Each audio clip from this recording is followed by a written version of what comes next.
attached to the project fairly early. What was it about it that it appealed to you and made you want to be a part of it? It just, just screamed a lot of nostalgia for me, the genre, the sort of thrill, the sort of, intense, sort of take the audience out of their comfort zone and put them somewhere else. That whole ingredient palette was what, really excited me. There's a family dynamic and there's a real tension dynamic.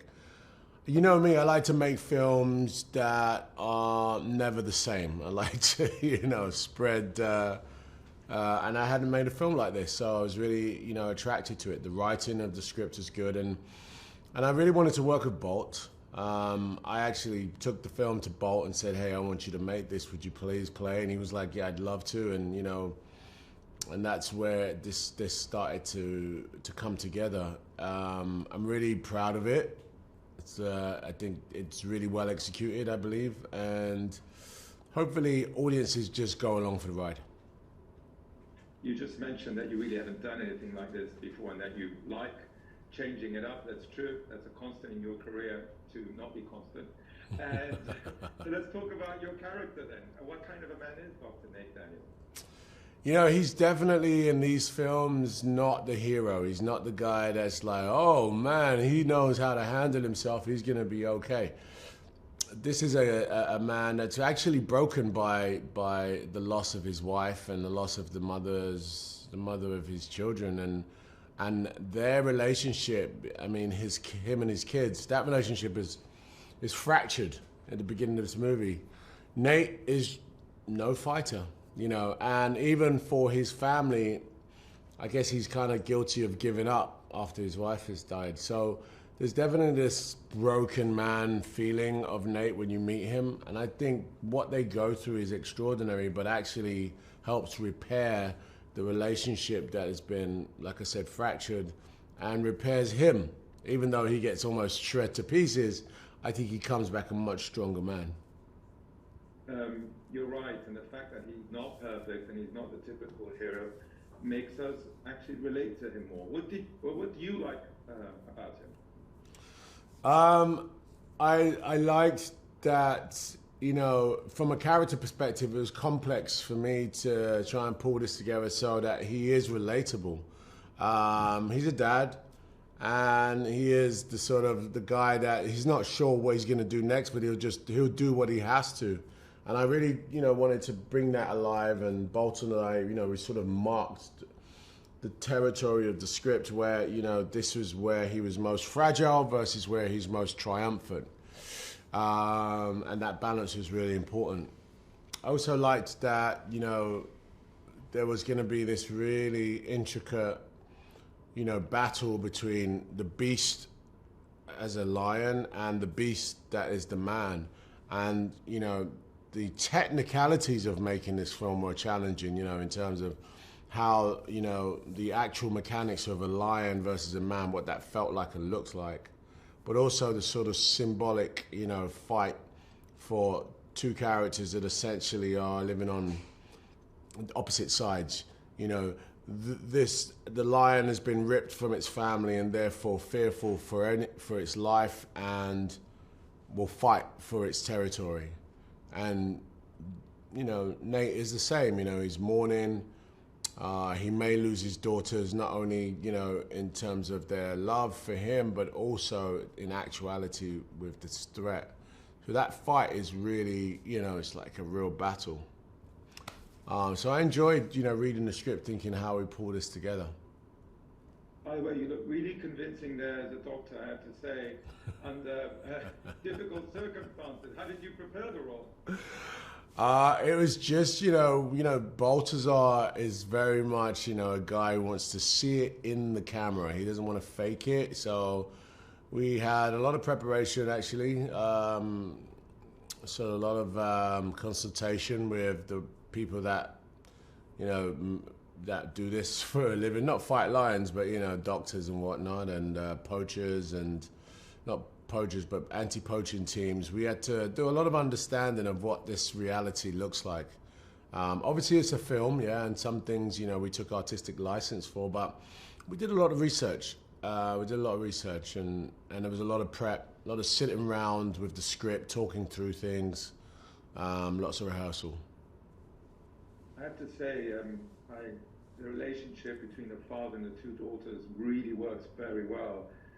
And there were two wonderful and young, talented actresses there, right? Yeah, yeah.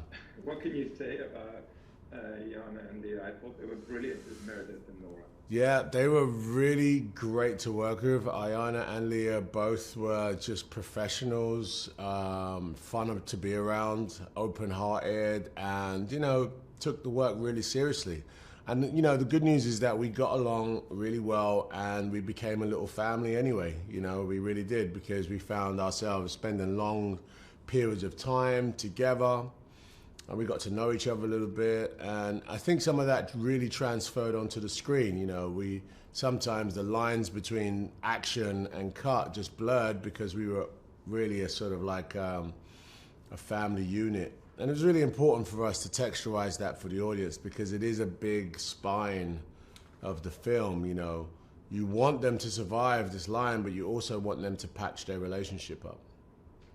In a way, that fight to survive the line is a metaphor for what that family's going through internally, right? Yeah, there are definitely those metaphors, you know, death is a beast, you know, and it will come and it might not tell you when, and it's frightening and scary, but you have to, you know, you have to go through that. Everyone probably has to, and it's kind of like a bit of a metaphor with the lion, who is also scared and longing and wants safety like everyone else does.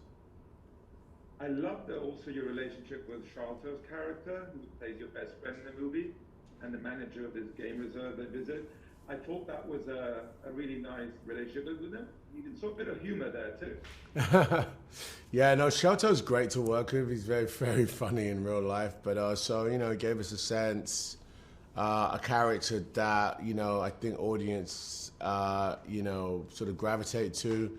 He is a good friend of their family. He knew their mom when she was younger, and I probably introduced Nate to their mom, Machle, and he's a good guy. Yeah, we got to play a little bit, maybe a little bit of humor, not much, but you know, it was definitely seeded.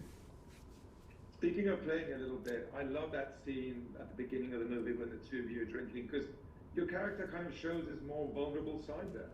Yeah, there is definitely, you know, where you see that something's not right with Nate. You know, he's not quite together there. You know, he gets a little drunk and gets a little emotional, and I think he's dealing with stuff that he just hasn't done, you know.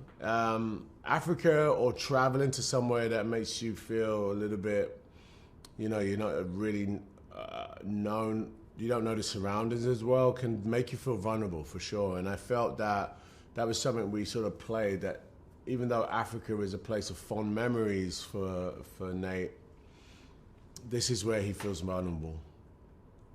Let's talk a bit more about that, because the movie takes place in South Africa and it was shot there, which is quite extraordinary. How was that experience for you?